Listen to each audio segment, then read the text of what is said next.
Hey everyone and welcome to Storytime. My name is Jake and today we are going to be looking at the subreddit r/maliciouscompliance, where people conform to the letter but not the spirit of a request. If you're new around here, please do hit subscribe down below so that you never miss out on another video. But for now, let's sit back, relax and enjoy some malicious compliance. The new manager. I work in a call center, usually government research. Things like doing surveys on behalf of government agencies like the Centers for Disease Control or Departments of Health. If the contract isn't to reach a certain number of companies, then the contract is most likely over a certain period of time, anywhere from just a couple of days to over a year of gathering data, in which case they are paid by completes. For example, if they have a contract that is to be enacted over a period of time, then typically they would get paid considerably more for getting 15,000 completed surveys as opposed to 5,000. So completes are a big deal. But all the senior interviewers, site managers, supervisors, basically anyone working there for more than a month, understands that dial rate is extremely important. And in the eyes of our site manager, was more important than completion rate. To put it in perspective, and these aren't actual statistics obviously, if the company generates 100,000 random phone numbers, say probably 45% of those aren't even going to be in service, in which case they get taken off the list. Another 35% might be people who don't even answer, and after how many ignored calls, they get taken off the list.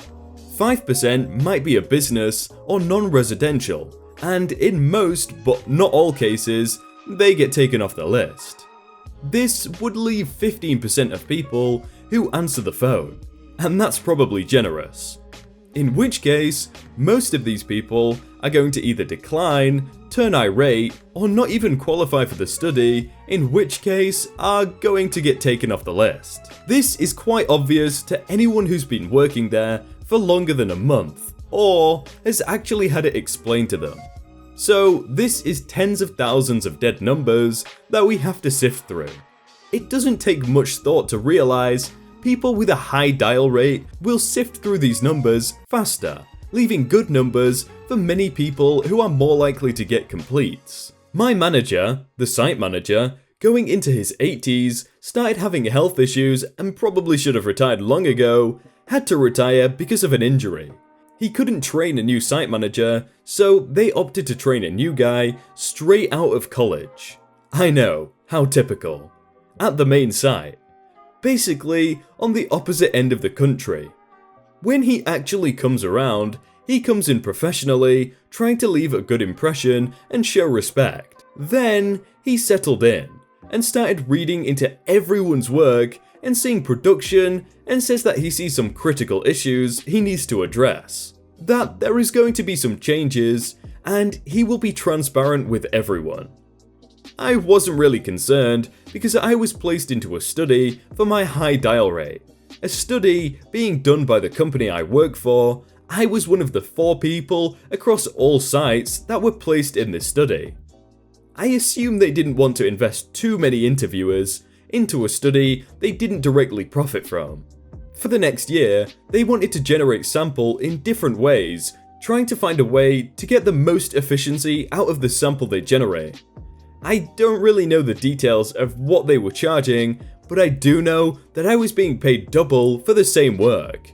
Basically less work, because if someone answered, I would just say, "Oh, I'm sorry, is this a business? Sorry, I have the wrong number." Then hang up and write down what they said. So basically, I felt pretty secure. Well, the next week rolls around and I'm the first one called into his office. My supervisor looked just as surprised as I was. I go in and before I even sit down, he begins with, "So, I've noticed you haven't had a single complete in months, but before that, it was several per day. What's that about?" I said that I was placed in a study, and before I could get further, he says, "I don't care what study you're in or how slow it is. There's no excuse to not having a single complete in months." I say because of my dial rate, I was placed in a study, and he cuts me off again. "Dial rate means nothing. Sure, if you go through more numbers, you're more likely to come across respondents more often. But your dial rate means nothing if you don't get completes. I just blurt out, I was placed in a study because of my fast dial rate. It isn't a survey, there are no completes. As fast as I can, because I know he was just going to cut me off again. Now, I'm not sure if he was just not listening or simply didn't care, but his response was, that's not an excuse. There is no excuse for an interviewer to not get completes. This is where the malicious compliance kicks in. I was quite dumbfounded that this brand new guy, still learning the ropes, would come in and act like he knows exactly what he needs to do and would really risk making such big changes to the leading site right off the bat, but I was done with it. I knew the site manager can't just fire someone who has been working there over a year, and that the supervisors are supposed to be consulted. Basically, after your first year, you get promoted from interviewer to senior interviewer. Comes with a 50-cent raise. I know, woo. But you are offered benefits, and the supervisors and site manager come together, and the supervisors must all agree with the termination, and the termination has to be recorded. As much as I knew if any supervisor was there, or any manager would realize it was a mistake, I was just done with it and asked him if he was firing me. And he did. As I'm walking out of his office, my supervisor is waiting for me and said, "You got fired, didn't you?" I told him yes, and he asks, "It's because of your completes, isn't it?" I told him, "Yep, and apparently being on a study that doesn't have completes is no excuse for having no completes." Within the hour, my supervisor calls me and tells me that the project manager, basically the big guys that go out looking for contracts and organize the studies, is flying in tomorrow, that I'm going to be paid for the day, that my firing wasn't processed correctly, and wanted me to come in tomorrow. I go in the next day, and I come into the manager's office, and there's the supervisors, the new manager, and the project manager. The project manager begins immediately. He asks why I was fired.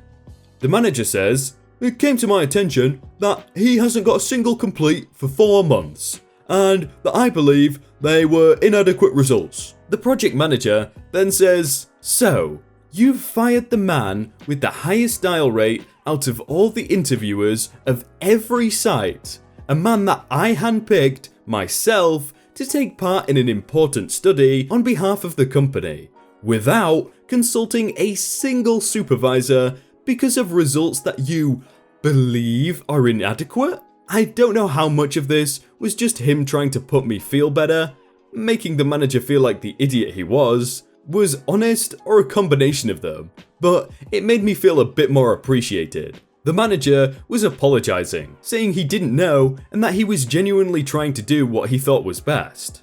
This is where I chimed in. I said, "You're right, you didn't know, but you would have if you listened to me before you fired me. You would have known if you had talked to any of the 5 supervisors in the room next to yours. You didn't know, you didn't listen, you didn't ask. But you still felt comfortable changing something that was working exceptionally well already. If anything was inadequate, it was that." I think I pretty much just summed up the entire problem right there, because the conversation at that point is kind of just repetitive. But they ended up firing him. The supervisors went back to work, and the project manager told me to go get some lunch or something, and said I should come back in half an hour, and that I'll have my job back, and he'll see what else he can do for me. When I come back, the manager has 2 contracts. He hands me an employment contract first, that is basically just my job, with a $2 raise. He was also upfront with me, and said that I am liable for compensation for wrongful termination, and that if I wanted to get a lawyer, I should. But that it was a pretty obvious choice. The second contract was for a week of paid vacation and a Cadillac, in return that I don't sue them for wrongful termination. Apparently, they offered the new manager a car because they were employing him in a state that he didn't know and would need a mode of transportation, but being that he got fired, his contract got cancelled and it's no longer his car. They were going to give me a check for a lump sum of money, But the CEO decided that since the car was mostly paid for, and terminating the contract on the car would be more expensive than just paying for the car, he wanted to see if I would take the car instead of cash, being that the car is worth way more than any settlement I would have gotten. Basically a win-win. They don't have to pay out as much to fix the issue, and I get a car that would have probably been getting dusty in some company parking garage. Not that I would have sued. I tried to be a fair person, and it would have been unfair to punish a company for an individual's actions, especially when that individual went against company guidelines. Of course I took the car and vacation. I find it so stupid how people go to college for business degrees. I'm sorry if any of you have been to college for a business degree, but then they get put into a higher position at a company that they know nothing about, and they instantly think because they've got book smarts they know everything, but they don't think to like consult people that work there. Obviously they're smart because they've gone to college, but they don't know the ins and outs is what I'm trying to say, and it's kind of stupid. Paintball Producer fails to listen to experienced advice, has his rule abused and removed from the game. Backstory: I play paintball with an established scenario team that travels all over the USA playing large scenario games, and have been flown to Europe by our sponsors to play over there as well. We as a team have existed for over 25 years and have played hundreds of games together. These scenario games typically last for 8 to 26 hours, played over 100 or more acres, and consist of usually 2 or more sides with upwards to hundreds, sometimes rarely thousands of players on the field at once. We have consulted and run our own games during our years.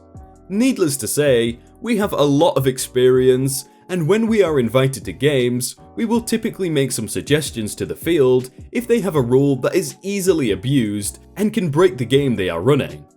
We usually do our best to explain the interpretation, as we don't want to ruin anyone's fun with poor execution. There is a standard set of rules that a lot of experienced producers will borrow from, as it has been well playtested. I'll leave it in the description if you really want to read it. One of the aspects of most scenario games is the field role of a medic, a player who can revive a player who has been hit provided some simple conditions are met. This allows players a second chance on the field without having to walk off and wait for reinsertion into the game. It can help add some fun and usually helps prevent cheating, as a player can attempt to get healed and keep playing instead of having to deal with the moral dilemma of the sometimes long walk off the field to wait to be reinserted if they are eliminated by the result of a boneheaded decision. It also allows for some pretty aggressive moves on the field, as the players can sometimes get a second chance. Usually after discussion with the producer, and if our interpretation is correct, most producers will heed our advice because it's easier to fix a rule before the game starts than after. The setup for the malicious compliance. Prior to arriving at this particular field, we read the rules that were published beforehand, and after arrival had met with the producer to explain our concern for his interpretation of the standard medic role.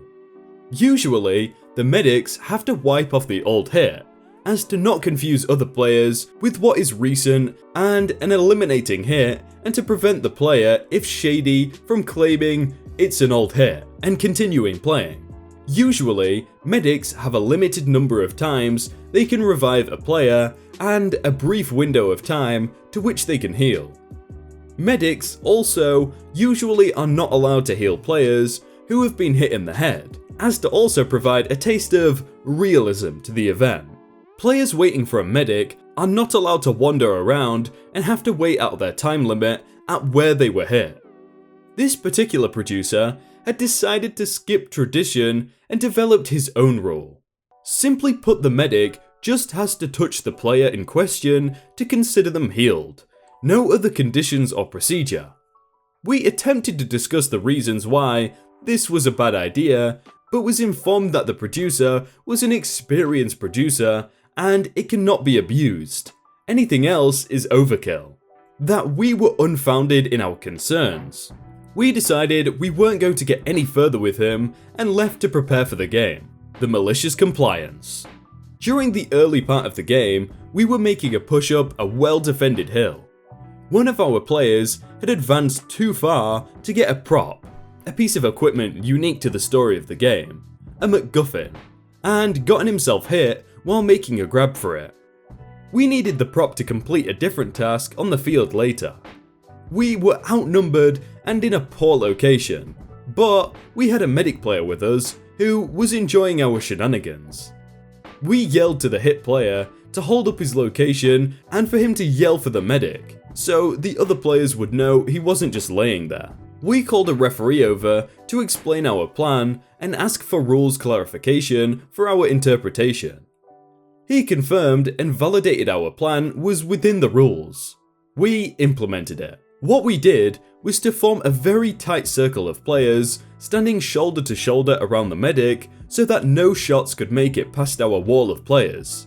The medic was to continuously move his hand over our backs to heal us, since he only had to touch us, while we advanced up the hill to retrieve our fallen player, and the prop. With everyone ready, including the referee in tow to eliminate the medic if he got hit, which would have ended our plan.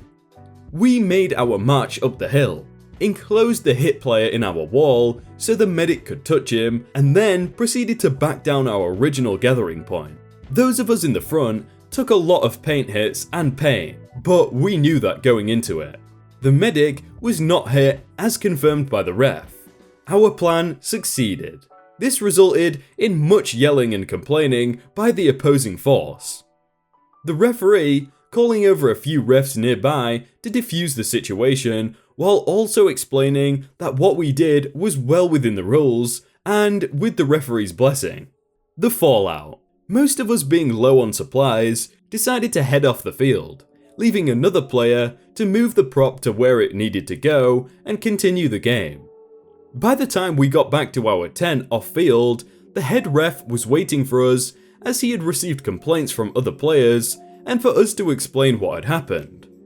We explained our side of it, the referee involved and the situation.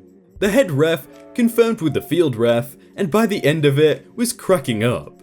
He made an executive decision and radioed to the producer and the on-field refs that medics' powers on the field are to be revoked until further notice. The producer eventually came over to apologize, and the medic role was entirely removed from the game for the rest of the event, as it was easier than reworking them during the game. You know what would have been even better? If they had two medics that were like holding hands or interlocking arms so that if one of them got shot, the other one technically just healed him instantly. So they could just run around and heal each other whilst they were getting shot. I think that would be pretty good. Hey everyone, I hope you all had a really good day and that you enjoyed that video. If you want to check out some other videos, then click on screen right now or check out the playlist down below. If you enjoyed that video, then please do leave a like. And if you want to submit your own stories, then you can do so by joining the Discord in the top link in the description. But thank you so much for watching and I will see you very soon.